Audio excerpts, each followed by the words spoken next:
September 490 BC, on the plain of Marathon in Greece, a mighty Persian invasion force was waiting to go into battle against a small Greek army intent on saving their country, their freedom, and their way of life. After 4 days of stalemate, the Persian commander Datis decided to gamble everything on a quick victory.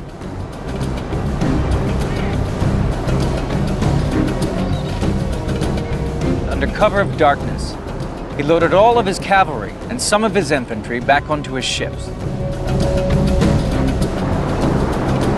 While the Athenian army was at Marathon, he would sail round the coast, land his troops, and attack the unprotected city of Athens.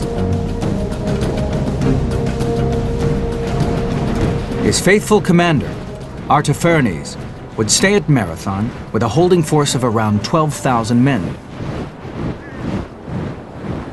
If Datis thought he could load thousands of horses and men onto his ships and sail quietly away into the night, he was very much mistaken. Miltiades' scouts uncovered the ruse. The Greeks consequently realized here is a danger and an opportunity. The danger is if we don't act now, the city will be captured behind our backs. The opportunity is we can march down into the plain now and take them on because they won't have time to unship their cavalry again. Miltiades had to move quickly.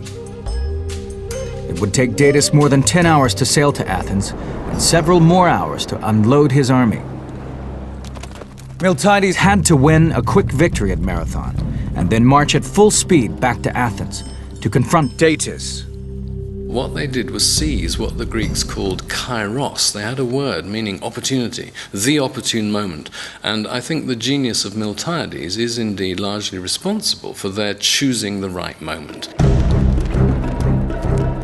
Miltiades marshaled his 11,000 hoplites and readied them for battle. Greeks would normally have formed a rectangular phalanx, but he was worried by the length of the enemy battle line. The Persians could sweep around both sides and envelop the Greek army. We know this kind of detail because of two Greek historians. Herodotus, who wrote in the years after the battle and may even have met some survivors, and Plutarch, who wrote 400 years later but used material from earlier histories. Miltiades took a huge risk and tore up the battle manual. He abandoned the traditional phalanx formation and deployed his troops along the widest possible front, so that the center of the line was much thinner than usual, 4 men deep as opposed to the customary 8. But on each wing, he retained the 8 ranks of the conventional phalanx. He wanted to protect his flanks. The Greek heavily armored infantry, they had a 3-foot shield that would cover them from brow to knee, greaves down here on the shin guards, and then a helmet with just eye slits, so that when they put that helmet at the rim of the shield, they really were pretty much invulnerable. As the Greek army rolled forward, Miltiades was already thinking of the next problem. The massed ranks of Persian archers, deadly at up to 300 yards. The Greeks would have to cover that final distance at speed, or risk being slaughtered.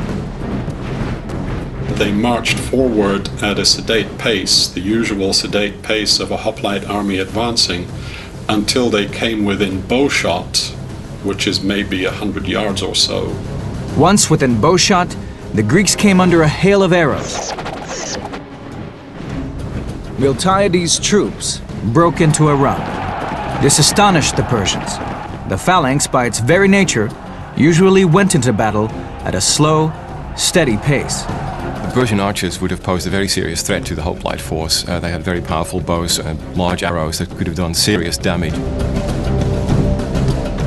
Imagine yourself in full armor, with a heavy shield, spear and sword, a total weight of 70 pounds, having to race to the enemy and be able to put up a strong fight when you reached him. There was a British historian who actually built himself a suit of hoplite armor and went to Marathon and ran from approximately the place where the Athenian camp was to the site of the battle, and showed that a fit man could actually run that distance in armor. The hoplites trained hard for this. There was even a hoplite event in the Olympic Games of the period, which involved sprinting over 400 yards in full kit and armor. The Persians were puzzled. From their ranks, all they could see was a long line of Greeks running down on them. Surely they would be out of breath before they even got close enough to fight. These Persian infantrymen were more skirmisher troops than heavy infantry. Lightly armed with short spears and scimitars, they formed ranks as a line of steel-tipped spears came hurtling towards them. The two armies clashed head-on. The Persians soon realized their weapons were hopeless against the Greek army, but they fought back valiantly, and by sheer weight of numbers began pushing the Greek center back. It looked like Miltiades' gamble had failed, and all the while Datis was sailing closer to Athens. It is 490 BC. The Greek army is being pushed back by Persian invaders, and a Persian fleet is on its way to attack Athens.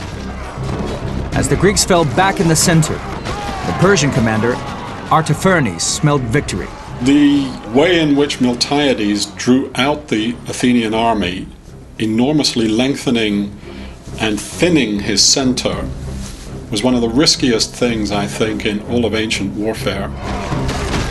But now the strong Greek phalanxes, on the wings, beat back the thinner Persian line and began to push in towards the center. Each phalanx moved on command, as one unit, wheeling left or right, almost turning on a dime. Miltiades' gamble had paid off. As the center fell back, his wings slowly encircled the enemy. The slaughter began in earnest, as the heavily armored Greeks hammered into the Persian divisions. And then that whole center of the Persian army became essentially a killing zone. Certainly, to fight that way took great strength and great endurance, and you haven't even talked about the heat of the summer. The Persians continued to throw themselves onto the attacking phalanx, desperately trying to find a way to break it. In the meantime, the Persian archers poured thousands of arrows into the Greek lines, now so closely packed with the Persian infantry that they were bound to hit their own soldiers.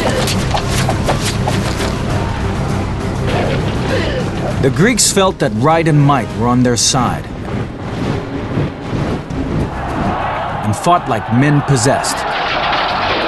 Tactics were not so important in those days. It was more just the guts to stand next shoulder to shoulder with your mates and carry on the fight. The Persians were a broken force. They had never been defeated by the Greeks. But now thousands of their soldiers lay dead or died. Suddenly the Persians broke and ran for their ships, desperate to escape the slaughter.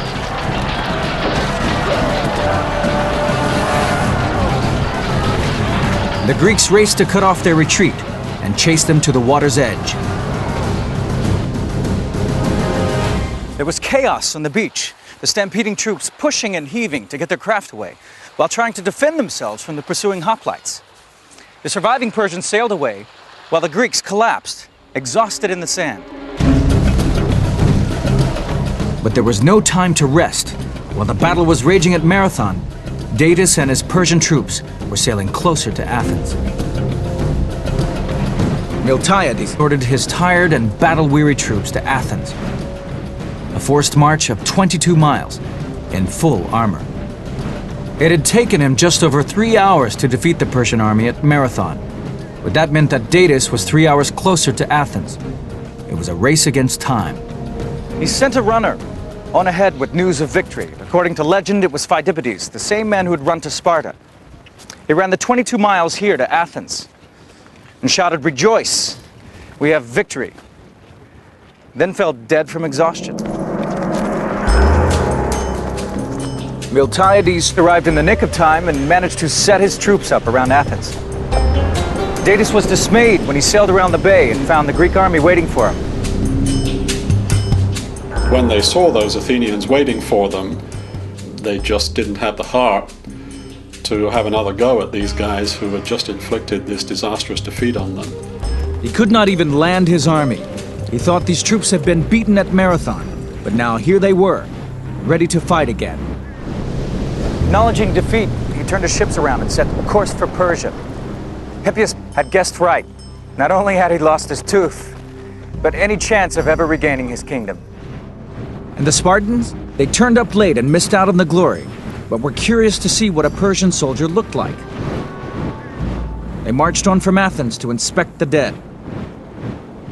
They say that the Spartans were sort of like sightseers, toured the battle afterwards, and that they were pretty shaken up to see what great work their rival Athenians had done.